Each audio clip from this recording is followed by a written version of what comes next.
¿Dónde nos quedamos?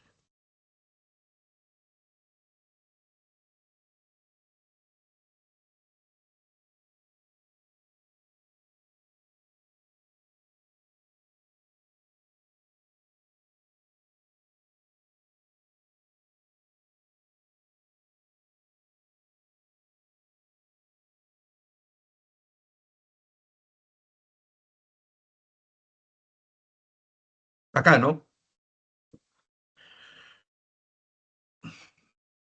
¿Me copian? Nos quedamos acá.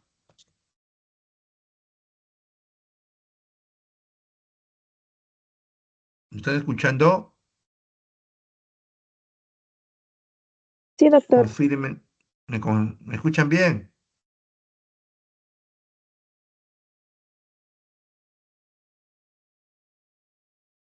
Sí, Sí, doctor. se escucha, doctor. ¿Se escuchan?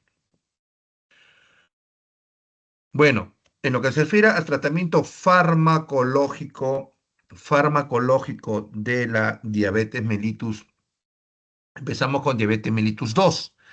Ahora, para entender la evolución de los antidiabéticos, ¿no? Ya con todo lo que se ha explicado, el tratamiento se enfoca en prevenir las complicaciones. Y básicamente a raíz de los últimos arsenales terapéuticos, especialmente inhibidores de CGLT2 y agonistas de GLP-1, se habla actualmente de protección cardiorrenal. Eso lo van a escuchar siempre. Eso lo van a escuchar siempre. Ah, un ratito, disculpe. A lo mismo, empecé a dictar clase. Listo. Ya, entonces, en protección cardiorrenal. Ya, a raíz de los, como lo vuelvo a repetir, inhibidores GLT2 y agonistas GLP-1. Es lo que van ustedes a escuchar en los próximos años, ¿no? Ahora, hablando de la evolución del tratamiento farmacológico, por ejemplo, tenemos un ejemplo acá. Tenemos a la sulfonilureas. Por ejemplo, acá vemos cambios en la hemoglobina glicosilada y el tiempo en años. Vemos que hablando de efectividad, pero enfocado en bajar la hemoglobina glicosilada, las sulfonilureas son potentes. O sea, bajan la glicosilada significativamente, la hemoglobina glicosilada. Pero este efecto se va perdiendo en el tiempo. Ejemplo, esto sucede con las sulfonilureas. Y el fracaso que se ve generalmente a partir del año, como se ve a partir del año, se llama fracaso secundario. Fracaso secundario. Cuando no hay efecto desde un inicio, se dice fracaso primario. Pero cuando es fracaso a partir cerca del año, se llama fracaso secundario. Y esta pérdida es debido al mecanismo de acción que vamos a ver posteriormente. Acá tenemos a la gliburide. La gliburide es lo que en nuestro país se le dice a la glibenclamida. La glibenclamida, que es la gliburide. Tenemos la glicazida, la glimipirida, ¿no? A diferencia de otros tipos de medicamentos, en este caso, este es el medicamento del grupo de las glitazonas. Las glitazonas, su mecanismo de acción es diferente que las sulfonilureas, como vamos a ver posteriormente, pero su efectividad sobre bajar la glicosilada no es tan intensa, no es tanto como la sulfonilurea, pero se mantienen en el tiempo. De todas las glitazonas, actualmente solo existe una, que es la pioglitazona. Las glitazonas han aparecido y se apareció en el tiempo debido a las relaciones adversas que ha tenido. La única que persiste en la actualidad es la pioglitazona, pero se mantiene en el tiempo, debido a su mecanismo de acción. Entonces, repasemos. Una clasificación didáctica sería clasificar a los antibióticos como antibióticos orales. Tenemos, vuelvo a repetir, las sulfonilurias. Tenemos a glibenclamida, que en otros países le pueden decir gliburide, a la glimepirida, glipizida, glicazida, copropramida como las principales. En nuestro medio, en nuestro país, actualmente solo tenemos glibenclamida, glimepiride y ha vuelto a ingresar glicazida. ¿Correcto? Clorpropamida no tenemos, glipizida no tenemos. En otros países sí hay, ¿no? Pero en nuestro medio no. Otro grupo, otro grupo son secretagogos de la insulina que no son sulfonilureas, que es repaglimide y natrilimide. El mecanismo de acción es parecido, actúa a nivel autorreceptor, parecido que la sulfonilurea, pero su acción es más corta. Lo tuvimos en un tiempo en nuestro país, pero ya actualmente no tenemos. No significa que en otros países hay, es muy utilizado en otros países, ¿no? Para controlar la glucosa postprandial, debido a que su acción, a diferencia de las sulfonilureas, son una de acción rápida, es decir, lo toman con el alimento, libera rápidamente la insulina y el efecto no dura más de 4 a 6 horas. Entonces, se usa mucho para bajar la glucosa postprandial. Otro grupo son los inhibidores de la alfa-glucosidasa con posiblemente van a tener de acción, pero básicamente actúa a nivel del lumen intestinal, bloqueando a una enzima, como dice ahí, la alfa-glucosidasa, que convierte carbohidratos complejos a carbohidratos simples para que sean absorbidos. Un tiempo, hace muchos, muchos años, ya, de verdad no recuerdo en qué década estuvo, tuvimos solamente un periodo corto y ya no hay. No significa que sea malo, nada, no. Simplemente no sabemos, de verdad, cuando preguntamos a la empresa por qué no lo trae, sinceramente no hay una respuesta clara, que es la carbosa y o la marca Glucobay de la empresa Bayer. Muy utilizado en otros países, especialmente en adultos mayores, ¿no? Debido a que no genera hipoglicemia. Tenemos a las biguanidas, la única representante actualmente es a nivel mundial es la metformina. Metformina. El nombre original es glucofage. Vuelvo a repetir, cuando un medicamento recién sale al mercado, le dan un tiempo de patente, le dan un tiempo, como digo, de exclusividad, que es su patente. Pasando ese tiempo, ya otras empresas pueden sacar.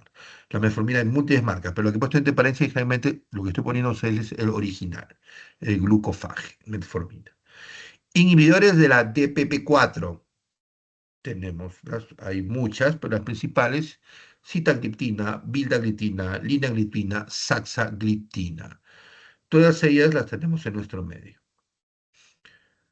Glitazonas, la única que existe, la pioglitazona, actos, que hay en nuestro medio. Y otro grupo, bueno, y hay otros orales, ¿no? Pero que estamos hablando de las principales, ¿no? Y otro grupo que son los antibióticos parenterales. Ahí tenemos a las insulinas. Como ya hemos hablado el día miércoles, ya algo les expliqué la insulina. Bueno, podemos clasificar en insulinas clásicas. Hasta el año 2000 en el Perú existía insulina cristalina, llamada regular o rápida, y la intermedia, o NPH, o isófana. El nombre original de las insulina R hay dos, Humulin R o Novolin R, y la insulina NPH intermedia o isófana, Humulin N y también Novolin N. Y tenemos a los análogos, que también expliqué que son análogos, que se clasifican en basales, ¿no? Las principales, glargina, detemir, digludec. Y ultra rápidos, lisprospar, glulicina. Tenemos análogos de la GLP-1. Exenatide, una primera que salió, liraglutide, dulaglutide, semaglutide y otros. En nuestro medio tuvimos el exenatide, que ya no hay, tenemos liraglutide, ¿no? Dulaglutide hay en nuestro medio, y el semaglutide va a llegar el próximo mes. Ya, un radio, disculpe, disculpe. Aló, maestro. Estoy, sí, estoy dictando clase, justo estoy dictando clase, acabaré pues en una hora. Sí, sí, no, hoy día no. A ver, mira, voy a terminar y los llamo, ¿ya? Los llamo, ¿ya? A ver, ya, ya, disculpe. Este, son los análogos de la GLP-1, ¿no? El semaglutide, como le decía, justo ahorita, como estoy en un congreso de endocrino nacional endocrino, pues ya nos informaron que el semaglutide, su presentación oficial es en octubre. En octubre es su presentación oficial. O sea, ya va a haber en nuestro medio. Y tenemos análogos duales, GLP-1 y GIP, que vamos a ver a qué se refiere. El tirzepatide o Mounjaro. El semaglutide en otros países se llama Unglisa. El tirzepatide no hay en nuestro medio, ¿Va a llegar a nuestro medio? No sé exactamente, pero en los próximos meses también puede que llegue. Todo lo que ustedes ven en redes diciendo, sí, medicamentos que son incluso efectos sobre el peso, casi similar a la cirugía bariátrica, se refieren al semaglutide, al tirzepatide. En la evolución de los agentes para tomar diabetes mellitus 2 ha evolucionado en el tiempo. O sea, no es que todos habían siempre, ¿no? Generalmente los primeros que aparecieron fueron las sulfonirurias y la metformina, luego la insulina, como dije, la R, la NPH, luego los análogos y los últimos son el BP4, el SGLT2 y los agonistas GLP-1. Por lo tanto, con toda la evidencia que ya hemos discutido la anterior vez, el tratamiento ideal de la diabetes mellitus tipo 2, un tratamiento ideal sería el medicamento que tenga una reeducación sustancial y sostenida de la glucosilada, es decir, que no se pierda en el tiempo, que haya un bajo riesgo o nulo de hipoglicemia. Todo esto, como digo, por eso yo más me demoraba en explicarle los riesgos, ¿no? Ya ustedes saben por qué me refiero que debe tener un bajo riesgo hipoglicemia, porque sabemos que la hipoglicemia es un factor importante relacionado al incremento de la mortalidad en los estudios que hemos conversado ampliamente. No ganancia de peso, o que no causa excesiva pérdida de peso. Perfil de seguridad favorable con estudios que demuestren efectos beneficiosos sobre la célula beta.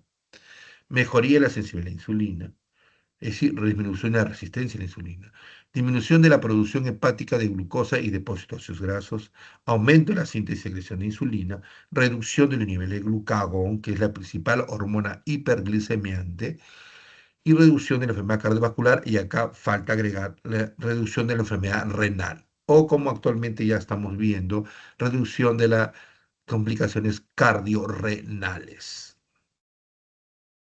Insulinas. Ya esto lo paso rápido porque ya lo hemos hablado el día miércoles sobre las vías anabólica y metabólica. Este cuadro, que es similar a lo que hay en Goodman en farmacología, yo les recomiendo que se lo aprendan en la parte práctica. Tienen que saberlo, porque si no, no van a saber cómo indicar a un paciente el tratamiento. Todo esto está basado en lo que expliqué de la farmacocinética del insulina. Por eso me demoré ese día en explicar la farmacocinética para que puedan entender. Acá ven, entonces, este tipo de insulina por vía subcutánea. Tenemos lispro, asparaglucina, todos los análogos de acción rápida, ultra rápida, en castellano, o rapid en inglés, su farmacocinética es similar. Inicio de efecto 10 minutos, pico de efecto 0.5 a 9.5 horas y duración 2 a 4 horas. Acción rápida, 30 minutos a 1 hora, 2 a 3 horas pico de efecto, 3 a 6 horas duración, y así por el estilo. Esto ya les he explicado ese día. También esto les he explicado que es un monómero, hexámero, lo vamos a pasar, la explicación de la farmacocinética de insulina, ¿no? Todos los factores que intervienen en la farmacocinética y en la aplicación de insulina. Ojo, siempre las preguntas que me hacen, ¿no? Doctor, y se pregunta en el examen, guíense de este cuadro. Lógico, de este cuadro.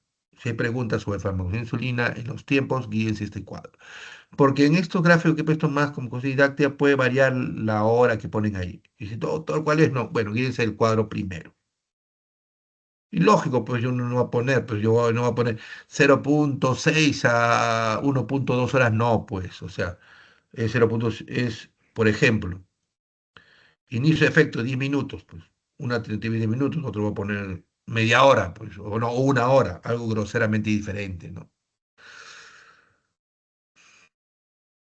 Ya, ahora, la insulina, como le expliqué, tiene dos cadenas, cadena A, cadena B. Tiene dos puentes disulfuro intercatenarios y un puente disulfuro intracatenario. La cadena A de 21 aminoácidos y la cadena B de 30 aminoácidos. En total, 51 aminoácidos tiene la insulina. Que potencia de ADN recombinante, la que se vende en el mercado a partir del año ya 96, 95, es idéntica a la que produce el ser humano debido a la tecnología del ADN recombinante. Ahora, lo que les comentaba, los análogos. ¿Por qué tienen esos nombres? Lispro. ¿Por qué se llama Lispro? ¿Por qué? Porque los aminoácidos prolina y leucina son intercambiados en las posiciones B28, en la cadena B, ¿no? De 30 aminoácidos aquí en la B, de B28, 20, 29, es el intercambio para formar lisina y prolina. Ese pequeño cambio de posición genera que su farmacocinética cambie, de tal manera que su efecto hiperglicemiante es similar a la insulina cristalina, pero con menor tasa de hipoglicemia severa nocturnas en la noche. La NPH intermedia o isófana, ¿no? Ya sabemos que es el examen de unir la protamina, los análogos, en teoría no hay pico, ¿no? Las características de una insulina basal. Ahora, un ejemplo de insulina análogo de acción, ¿no? De acción basal, ¿no? En este caso una glargina. ¿Qué pasó con la glargina? El aminoácido de la posición A21, el de acá, fue desplazado con el aminoácido glicina, es decir, sacaron lo que estaba ahí y pusieron la glicina. Y las dos moléculas de arginina fueron añadidas, o sea, ya la cadena B no tiene 30, sino 32 aminoácidos. Y este cambio, este agregar 2 y cambiar uno, generó que la farmacocinética cambie y la insulina dure cerca de 20 a 24 horas. Correcto. Por eso tienen esos nombres.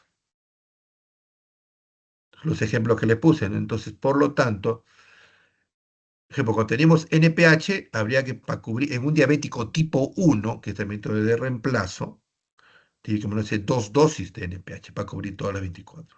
En cambio, con un análogo se pone una dosis. Ahora, ¿a qué se llama tratamiento pasar bolo? Es el tratamiento que se hace en el paciente tipo 1 para mimetizar lo que sucede normalmente. Normalmente, como les dije también ese día, hay una secreción de insulina basal, picos, picos de, de insulina según la cantidad de carbohidratos que consuma. Entonces, yo quiero hacer eso. Entonces, la insulina basal me da el perfil de la basal normalmente y los análogos de acción rápida me cubren las prandiales. Eso se llama tratamiento basal bolo, el usar una insulina basal con análogos de acción rápida. Hay variabilidad, o sea, no todos los pacientes son diferentes y así no todas las insulinas cumplen el mismo farmacocinética en todos los pacientes. O sea, eso hay que tener en cuenta también. Al final, la base es la titulación, cada paciente es diferente, ¿no? El NPH era 2 dosis. Cuando no había análogos, o los pacientes que no tienen suficiente dinero para comprarse un análogo, tienen que usar, el diabético tipo 1 tiene que usar 2 dosis de NPH a cubrir las 24 horas, ¿no? NPH. Ahora, hago una revisión rápida, ¿no? de los antidiabéticos orales, las sulfonirurias. ¿Cómo actúan las sulfonirurias? Esta es la parte que me cobro de explicar a mí. Todo lo demás, lámina ustedes lo van a leer. Pero básicamente su acción es simple de entender. La sulfonilurea se une a un receptor que tiene membrana, que le da, que encaja con la sulfonilurea. ¿Y qué hace esto? Me bloquea el canal dependiente de potasio, el canal dependiente de potasio. Al hacer eso, me despolariza la membrana. Al despolarizar la membrana, me apertura los canales de calcio. Es decir, entra calcio a la célula. Este exceso de calcio que entra a la célula aumenta el calcio libre en la célula y esto genera que se libere de esas vesículas donde se almacena, ahí se almacena proinsulina, preproinsulina, se libera los granos de, por ejemplo, de proinsulina y ya saben que la proinsulina es la unión de la insulina más su péptido C y libera insulina y péptido C. Entonces, ¿qué hace la sulfonilurea? Me estimula la liberación de insulina, independientemente de los niveles de glucosa. Si un paciente que tiene 80 de glucosa le doy una sulfonilurea, me va a liberar más insulina, me va a causar hipoglicemia. O sea, es como decíamos antes, como exprime la célula beta como limón de molientero. O sea, doy sulfonilureas, me libera, me libera. Correcto. No actúa sobre la beta, se me libera. Entonces, ¿qué hace la sulfonilurea? Me baja la glucosa y aumenta la concentración de insulina. O sea, y al haber gran concentración de insulina, deduzco que su efecto adverso por el efecto metabólico es hipoglicemia. y por el efecto anabólico aumenta de peso. Por eso las sulfonilureas me pueden causar hipoglucemia y me aumenta de peso. Por los dos efectos principales de la insulina, por el efecto anabólico y metabólico. Por eso se cuenta la importancia de conocer primero algunos conceptos básicos de bioquímica, de farmacología, para poder entender el mecanismo de acción. Este es un artículo en castellano de una doctora de los de Hospital 2 de Mayo. Esto lo dejo para que lo revisen. O sea, estas partes sí voy a explicar. Ahora, ¿por qué se habla a veces de sulfonilureas más seguras en cuestiones cardiovasculares y otras menos seguras? Porque los receptores de las funiurias, los SUR1, SUR2A, SUR2B, se encuentran distribuidos en todo el cuerpo. En la célula beta tenemos la SUR1, en miocardio SUR2A y músculo vascular SUR2B. Entonces, ¿qué sucede? ¿Qué dice la teoría? Que generalmente los funiurias más antiguas, por tipo glibenclamida, es un poco inespecífica. Puede actuar a la par en el SUR1, SUR2A. O sea, me cierra los canales de potasio dependiente de la célula beta para liberar esta insulina, pero también lo hace miocardio. ¿Y qué sucede? Estos canales de potasio de ATP son importantes cuando hay isquemia. Cuando hay isquemia, esos canales deben estar abiertos para que la isquemia no sea tan extensa. Entonces, en teoría, si bloqueo esos canales, la isquemia puede ser más extensa. Y eso es lo que ha satanizado las ofendiurias. Y a raíz de eso aparecieron otras fibras que se consideraron más específicas del SUR1, entre comillas, más seguras desde el punto de vista, ¿no?, de que no actúan mucho sobre el 2A, como es la glimeperide, la glicazida y la glipizida. Por eso, para que se expliquen usted posteriormente, cuando recomienda uso de funiburidad, recomienda más el uso de la glimeperide, glicazida y glipizida más que la glibenclamida. Esto lo dejamos, farmacocinética, lo van a ver, las indicaciones. Básicamente, se usa cuando hay reserva pancreática de insulina, porque si no hay reserva de insulina no va a actuar. Y no se olviden de este tipo MODI 3, que hablamos al principio, que tiene donde se puede usar sus funerias. Acá sale contraindicada de gestación. Pues usted puede decir, pero doctor, hay trabajo que he visto que sí se usa gestación. Es cierto, hay estudios que usan gestación, entonces, pero oficialmente no se recomienda el uso de gestación, ¿no? No se recomienda uso en un paciente que está en cirugía mayor, infecciones graves, estrés, traumatismo, hepatopatía, nefropatía manifiesta, nutrición y reacción alérgica. Tampoco diabetes tipo 1, obvio, el diabetes tipo 1 no tiene insulina. O sea, todo lo que no tenga reserva de insulina no se puede usar. La clínica se lo vamos a dejar para que ustedes lo revisen. Cuando digo que lo revisen, es que lo revisen. Cualquier duda, si voy este miércoles que viene, voy a estar en presencial con ustedes. Me pregunta cualquier tutor, he leído de esto y sale esto, ¿no? ¿Qué pasó? O sea, que me pregunta en ese momento. Ahora, la metformina. La metformina es un medicamento que tiene vigencia de hace muchos, muchos años y es el medicamento que generalmente cualquier antibiótico que sale, los primeros hacen estudios comparativos con metformina y luego hacen tratamientos juntos con la metformina para buscar sinergia, ¿no? Es muy antigua. La mayor acción de la metformina en pacientes con diabetes tipo 2, que se usan de 2. Si yo les pregunto, la mayor acción de la diabetes metformina en pacientes con diabetes tipo 1 es falso, correcto. La acción es en diabetes tipo 2, porque tienen insulina. Es disminuir la producción hepática de glucosa, precisamente por mención de la gluconogénesis. En la fisiopatología de diabetes, un factor importante es de que el hígado produce gran cantidad de glucosa. Si me hacen acordar, ese día miércoles hablamos algo de por qué en el diabético, a pesar de tal glucosa alta, el cuerpo hace lo posible para producir más glucosa. No es fácil de entender, pero sí lo explicamos. Pero básicamente, la producción hepática de glucosa está incrementada en el diabetes tipo 2, ¿no? Casi hasta el doble.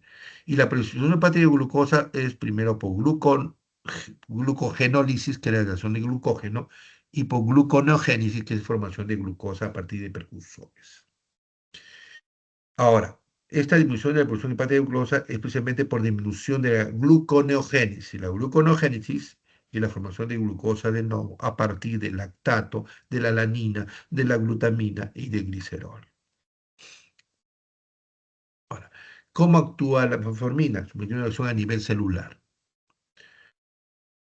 Entra por un canal especial de cationes y su acción es a nivel principalmente de la mitocondria, de la membrana interna de la mitocondria. Conclusión, disminuyendo la producción de ATP.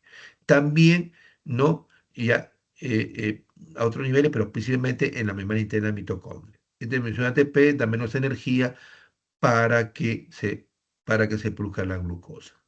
Esto se explica acá.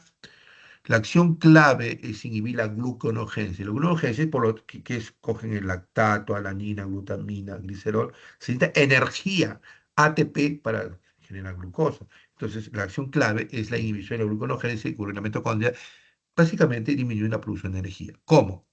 La metformina inhibe la isoforma mitocondrial de la enzima glicerol-fosfato desogenasa, la cual cataliza la conversión de glicerol-fosfato y hidroxiacetona-fosfato. ¿Esto qué hace? Disminuye la concentración del NAT en el citosol y por ende aumenta la relación NASH-NAT en este compartimiento y de manera secundaria en la mitocondria, lo cual a su vez restringe la conversión del lactato a piruvato, sustrato para gluconogénesis.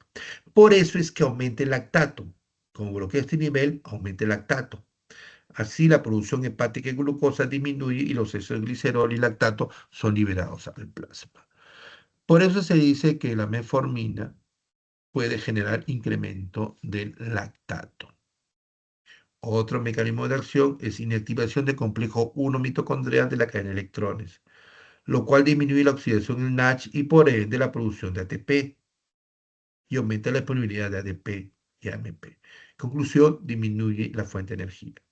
Para balancear la poca producción de energía, la célula inhibe procesos que requieren ATP, entre estos la gluconogénesis. O sea, en otras palabras, está explicando cómo inhibe la gluconeogénesis. Por lo tanto, el efecto antihiperglicemiante de la metformina en el hepatocito es: la metformina es transportada dentro de la célula por el receptor orgánico de cationes, como acá, como está acá. Esto resulta en una inhibición de la cadena respiratoria mitocondrial sobre el complejo 1 por mecanismos desconocidos a nivel de la membrana interna de la mitocondria. Este déficit energético resultante conlleva una reducción en el consumo energético traducido por disminución de la gluconogénesis, la cual media por varias vías. La razón ATP-MP disminuye por aumento de la MP. Este déficit ATP disminuye la glucólisis por ser necesario de dicho proceso enzimático. Otro mecanismo de supresión de la gluconogénesis a nivel mitocondrial se debe a la supresión de la isoforma de la glicerol-fosfato deshidrogenasa, lo cual media la conversión de glicerol-fosfato a dióxido-fosfato. Obvio que este es un concepto bioquímico, les adelanto así. Ustedes se acuerdan que están en clínica. Hay cosas, un concepto bioquímico que podría poner en el examen, pero esto no, pues obvio, porque esto es algo, si fuera un curso de bioquímica, sí, pero no es un curso de clínica. Pero sí es importante que sepa que dicha disminución lleva a una disminución de la habilidad gluconogénica. Entonces, por el aumento del NASH secundario al desbalance produce un aumento del lactato por disminución de su conversión de piruvato mediado por lactato de deshidrogenasa. Eso es importante. Que ustedes sepan por qué la metformina incrementa el lactato. Bueno, es simplemente para documentar el AMP. Esto, cuestión bioquímica. Lo vamos a pasar. Ojo, no, esto no se estresen, esto lo pasamos. Entonces, conclusión. La metformina me disminuye la glucosa, ¿no? Me baja la glucosa, pero sin aumentar la concentración de insulina.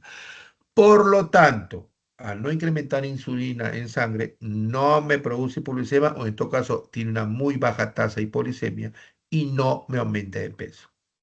¿Se dan cuenta? Como uno deduce, ¿no? Ya. Hablando de metformina y enfermedad renal crónica, esto es importante.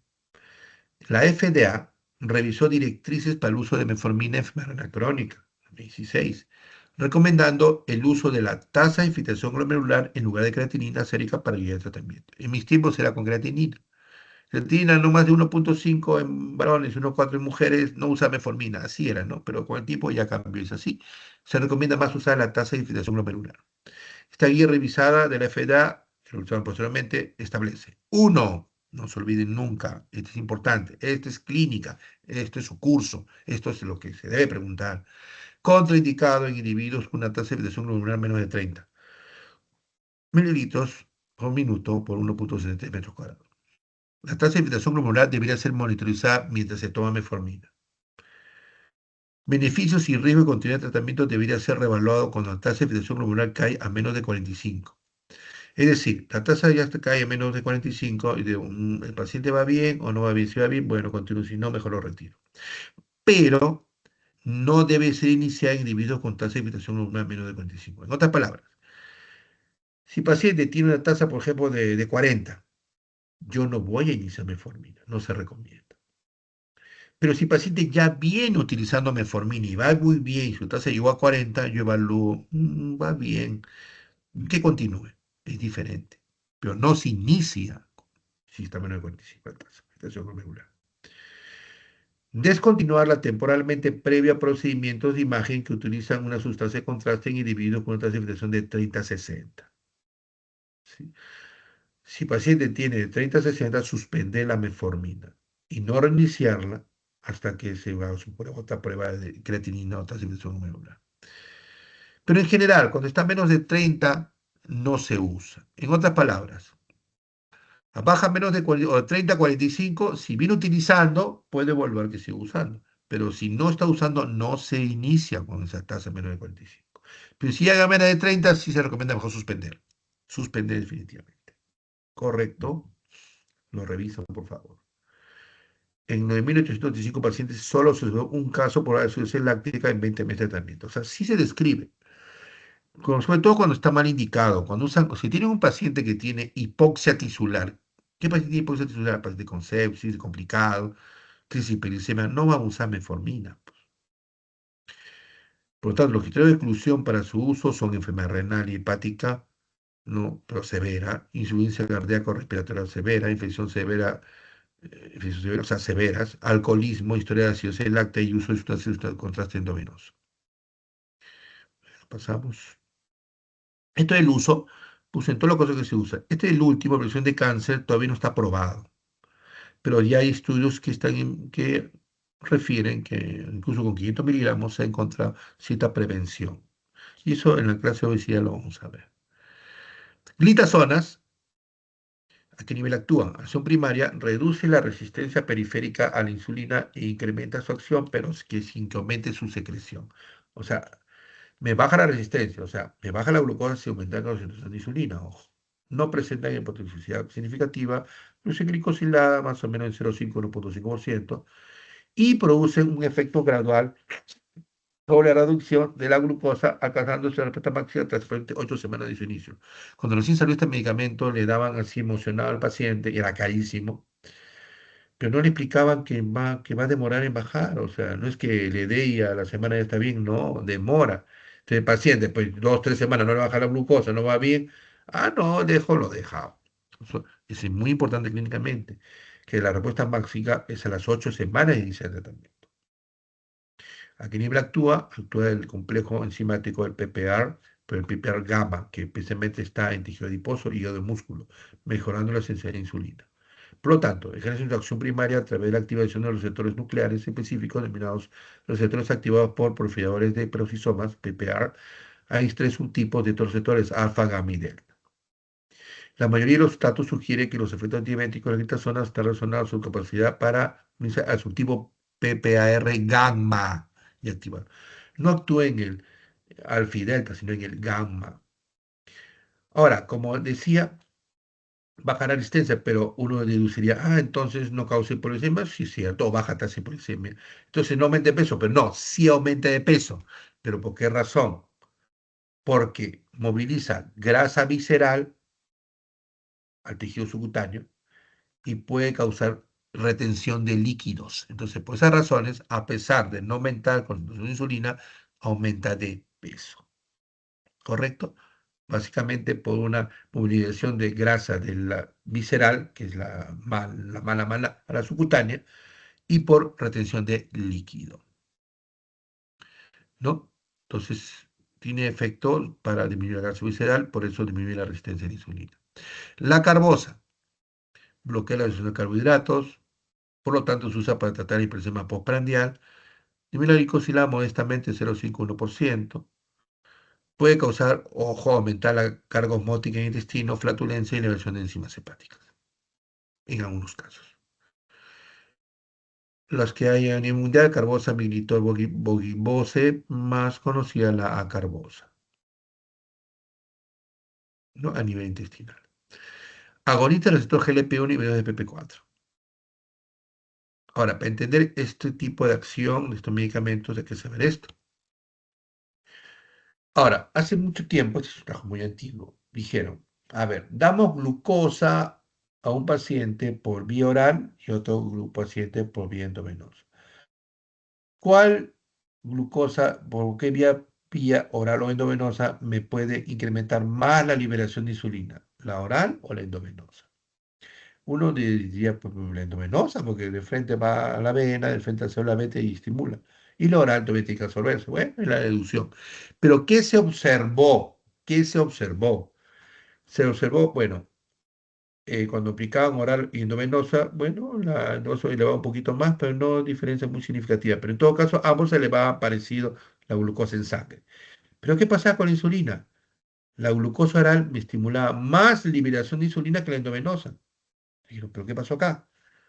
¿Por qué la oral me eleva más y más rápido que la endovenosa? Entonces dijeron, ah, debe haber a un factor, algún potenciador, algo que a nivel intestinal de la boca, algo ahí, de que me incremente la acción de ciertos medicamentos de la glucosa oral sobre la célula beta.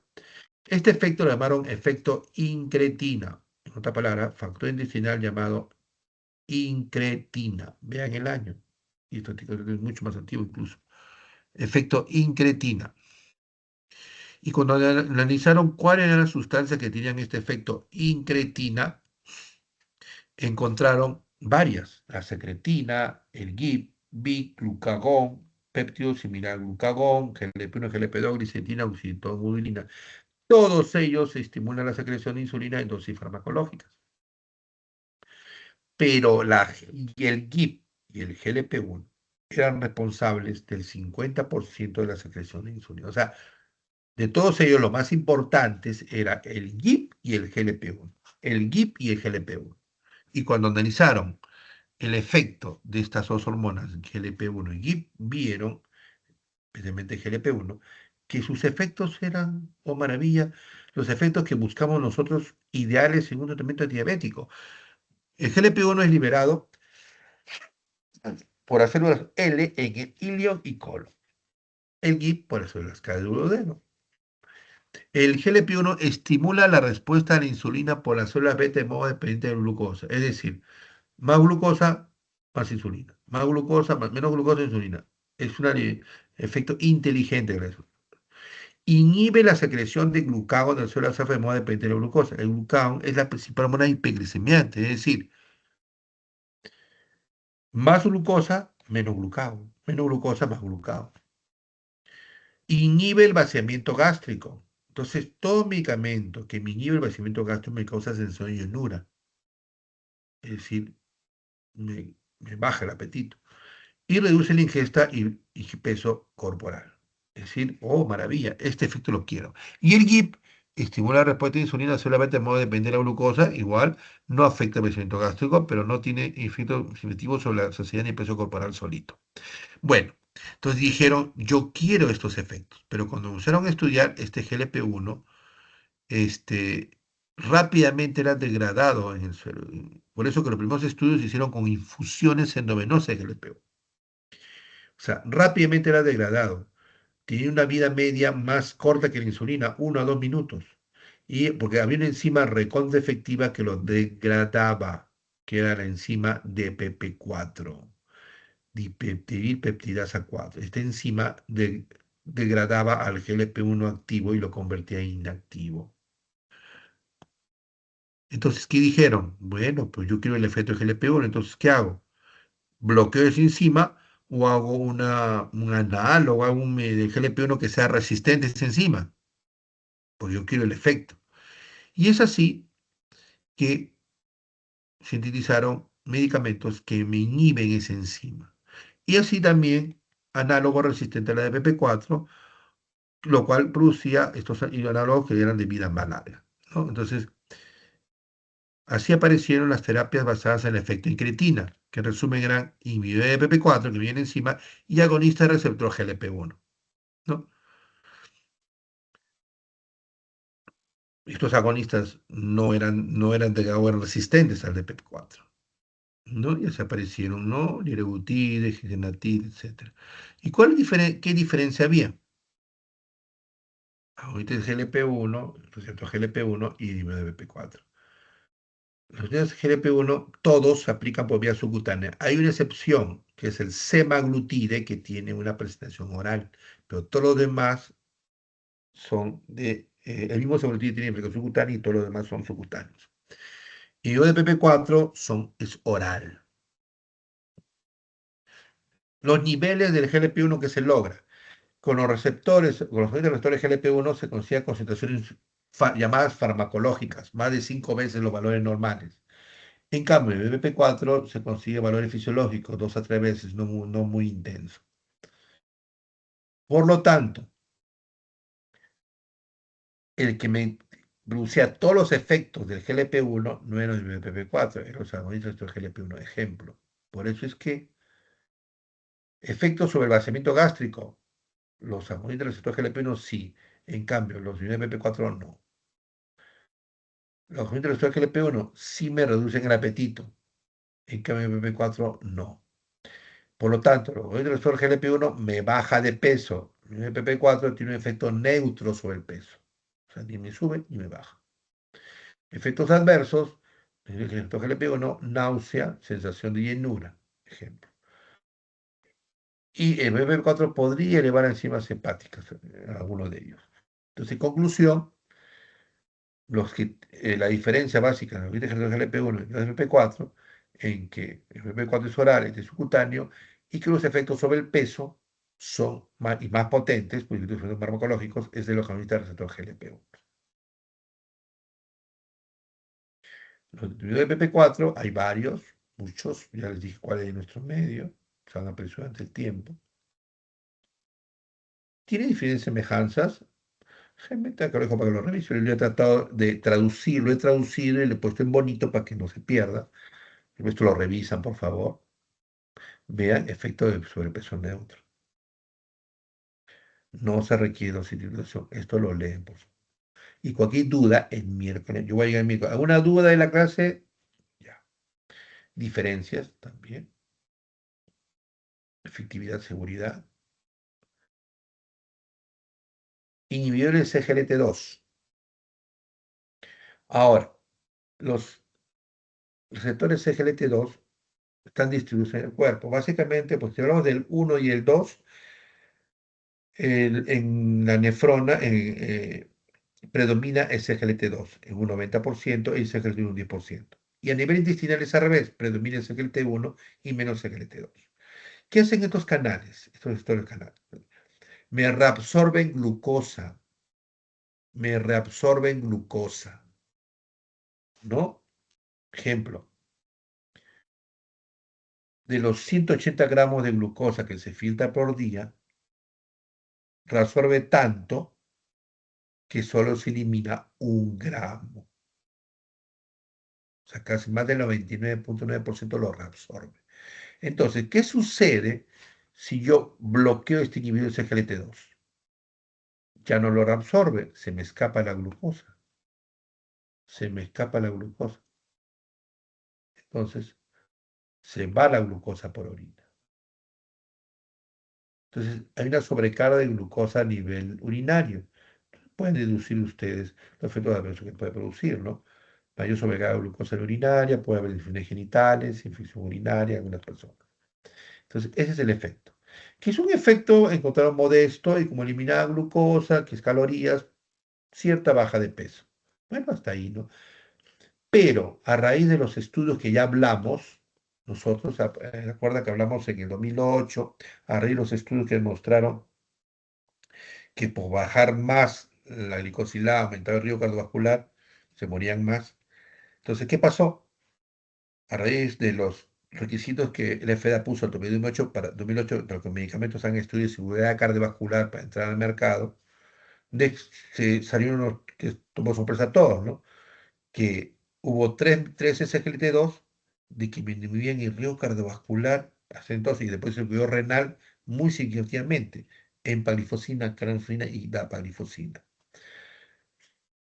Entonces, el efecto sobre la glucosa es modesto, pero se encontraron que tenía una gran, como vuelvo a repetir, disminución de riesgo cardiovascular, riesgo del MACE, que son eventos cardiovasculares mayores, y luego de protección renal, ¿no? Tanto es así que los cardiólogos y nefrólogos lo utilizan incluso en pacientes no diabéticos, ¿no? Para protección cardíaca, protección cardíaca y disminución de la mortalidad y para disminución del daño renal. ¿Correcto? Acá le he puesto dos revisiones, efecto benéfico a nivel celular de los SGLT2, ¿no?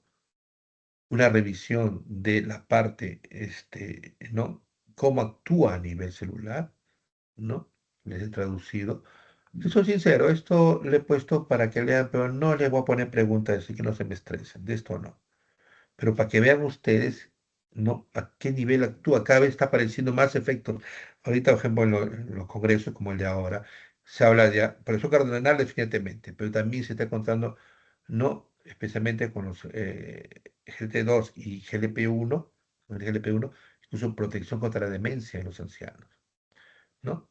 Esto es solamente para que lo tengan, no de acá, de este artículo vi que habla de acción celular, bioquímica, no le voy a preguntar, pero ya más o menos para que sepan. Pero la parte clínica que responde sí. Hay dos artículos que le he dado, una que es enfermedad renal crónica y su manejo y enfermedad cardiovascular. Eso sí, son importantes. Diabetes y enfermedad renal crónica. Y puesto acá parte de la crónica porque la parte cardiovascular ya le explicaste el cansancio, ¿no? Lo importancia del enfermedad cardiovascular en el diabético y luego con estos trabajos en la disminución del MAS. 40% de diabéticos en algún momento desarrollan enfermedad renal crónica. Diabetes mellitus es causa líder de enfermedad renal crónica seguida por hipertensión arterial. Por lo tanto, la enfermedad renal crónica es conocida como una asesina silenciosa, asintomático en estadios 1 a 3. Recién a partir de 4 se hinchan los pies. Fisiopatología de enfermedad renal diabética. ¿Qué sucede? ¿Qué mejora los uniones SGLT2? Mejora la hiperglicemia, baja la presión alta y todo lo que está acá. Por lo tanto, todo esto lo tienen que leer. Y esto que no se ha demostrado, ¿no? Pero esto sí. Ahora, me tomó el trabajo. Esta es una revisión de patofisiología de la enfermedad renal diabética hecha por De Fronzo. Me tomó el trabajo de traducir en el dibujito y poner encima para que puedan entender. Le he puesto en bandeja. Acá por ejemplo, está la fisiología normal de la relación de glucosa en el riñón normal. Te explica. Acá dice clarito que 90% de la glucosa es reabsorbida por SGLT2, pero con sodio. Con sodio. Es decir, el SGLT2 te reabsorbe glucosa, más del 90% incluso, pero acompañado por sodio. ¿Ya? ¿Qué sucede con esta reabsorción de glucosa, pero en la enfermedad renal diabética? Este es en el normal. Correcto. Nuevamente, ¿qué hace? La glucosa es reabsorbida, correcto, con una presión capilar glomerular normal. ¿Qué sucede en enfermedad renal diabética?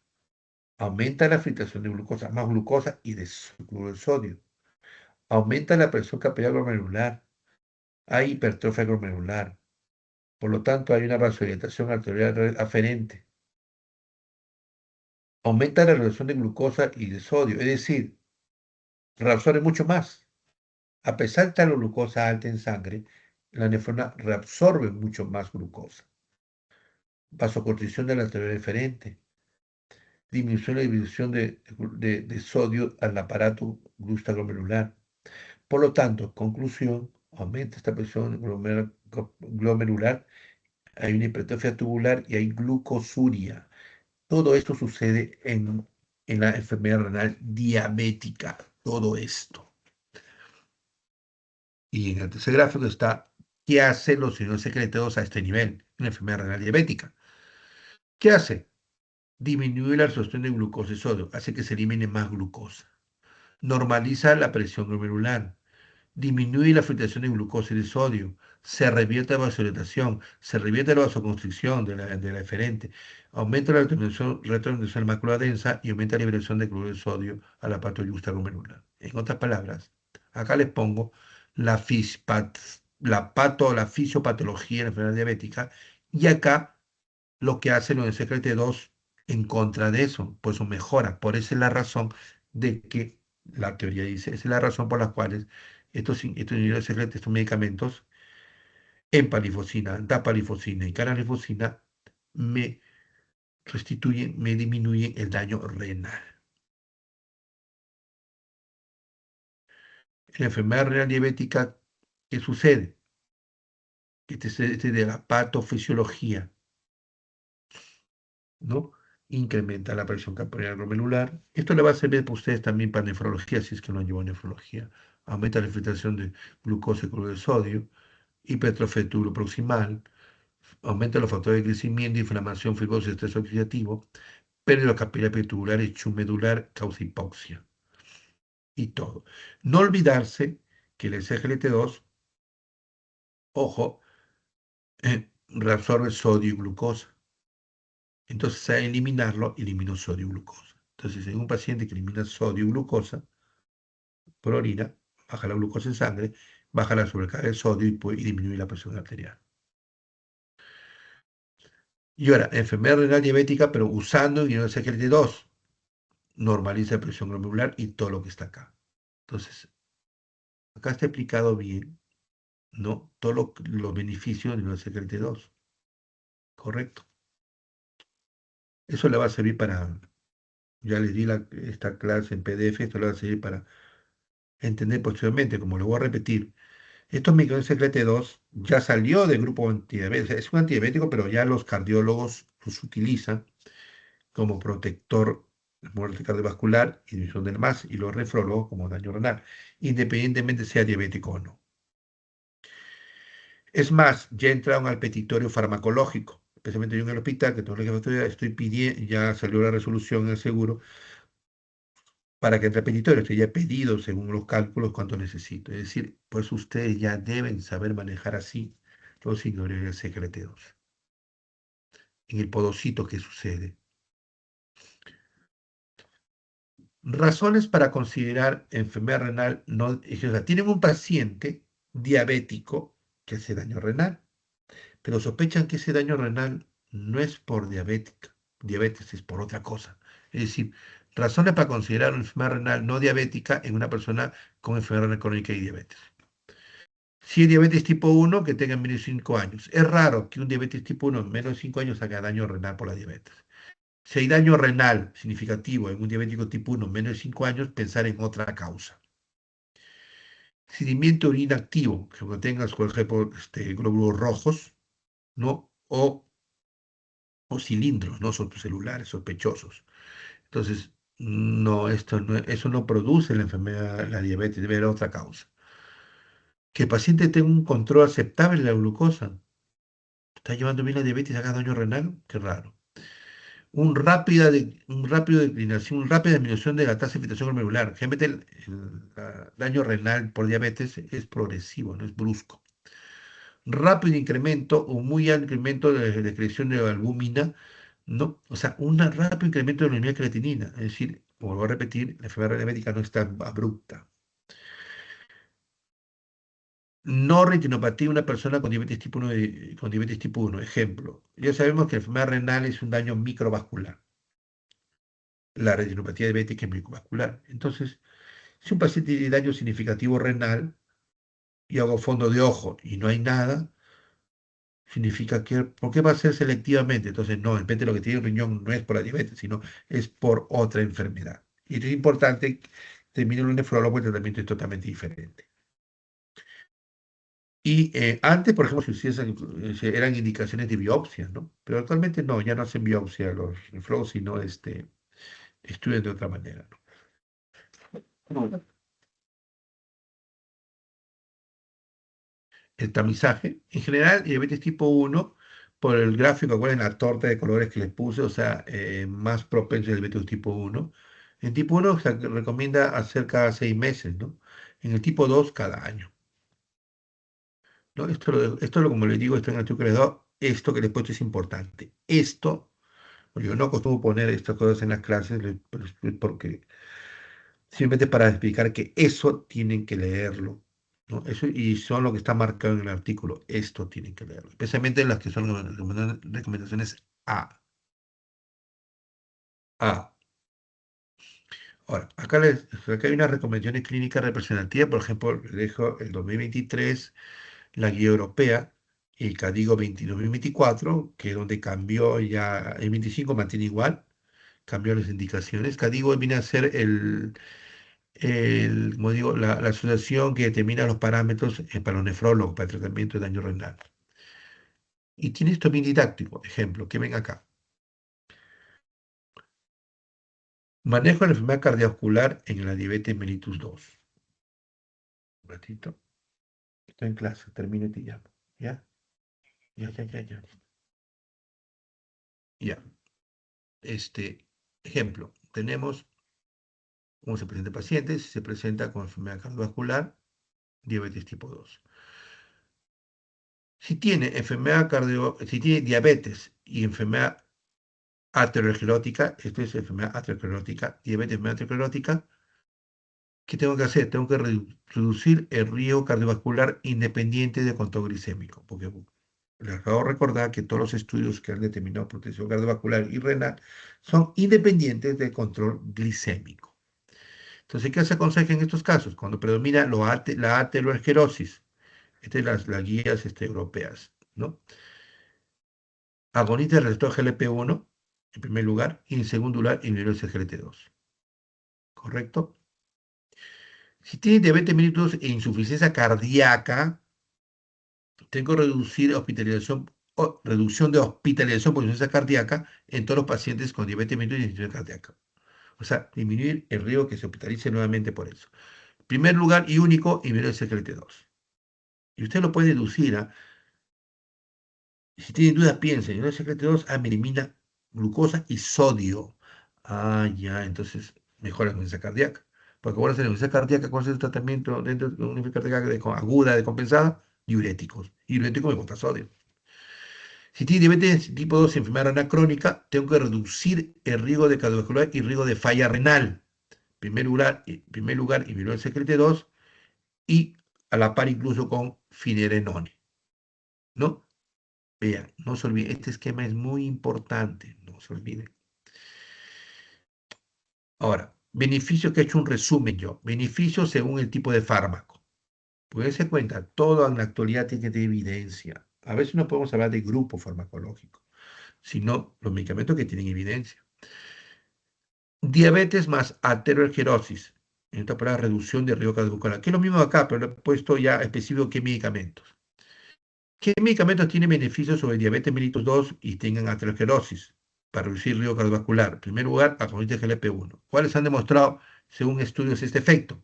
Liraglutide, semaglutide, el subcutáneo, porque es semaglutide oral que no. Dulaglutide, efpeglegenatide. Y en segundo lugar, el GLP-2, ¿cuáles han demostrado? Empaglifosina, dapaglifosina y canaglifosina. Acá aparece sotaglifosina, pero en verdad la sotaglifosina es un inhibidor dual. No está acá, pero estoy diciendo, ojo. La sotaglifosina es un inhibidor dual. Inhibe CGLT2 y CGLT1. Es decir, me elimina glucosa por orina y por intestino. Sotaglifosina es inhibidor dual.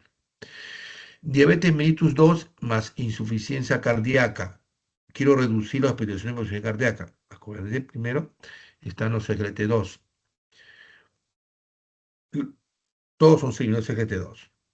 En este caso, insuficiencia cardíaca, que es HF es insuficiencia cardíaca, con fracción de eyección reducida. Insuficiencia cardíaca con fracción de eyección reducida. Efecto a este nivel tiene EMPA, DAPA y sotaglifosina.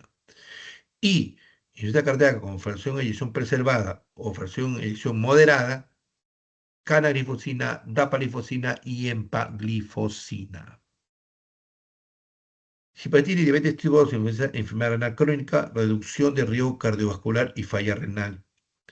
Inhibidores secretos a la cabeza. Empalifosina, dapagliflozina y canalfusina. Y hay evidencias, incluso ya se está con semaglutide, pero todavía no lo he puesto ahí, pero guíense de esto. Esto es lo principal. Y finerenone. Esto lo pasamos, esto es simplemente todos los estudios que fundamentan su uso. Y este es el cadigo de los nefrólogos. Ejemplo, cuando tengo un paciente de enfermedad renal crónica, cambios estilo de vida primero, ¿no? Que ustedes ya saben todo. Primera línea de tratamiento de mayoría de pacientes, inhibidores SGLT2, que se continúa hasta incluso diálisis o trasplante. Hasta ahorita, actualmente ya se considera que se puede usar hasta una tasa de depuración de 20. Menos de 20 se recomienda retirar. Pero acá incluso anda un paso más, dice hasta que llega a diálisis. Pero normalmente se indica hasta 20, tasa de depuración pulmonar de 20. ¿Correcto? Esto quería resaltar en esto. Los inhibidores SGLT2. Este fundamento. Ahora, por eso actualmente se habla de terapia para reducir el riesgo cardiorrenal. Cardiorrenal. Ahora hablemos de diabetes tipo 1. Esto que la lámina que viene a continuación es una traducción del artículo que me tomó de traducir el artículo. Ahí no les puse el marcación, me tomé de traducirlo para facilitarles su lectura de las recomendaciones del ADA en el tratamiento farmacológico de la diabetes tipo 1.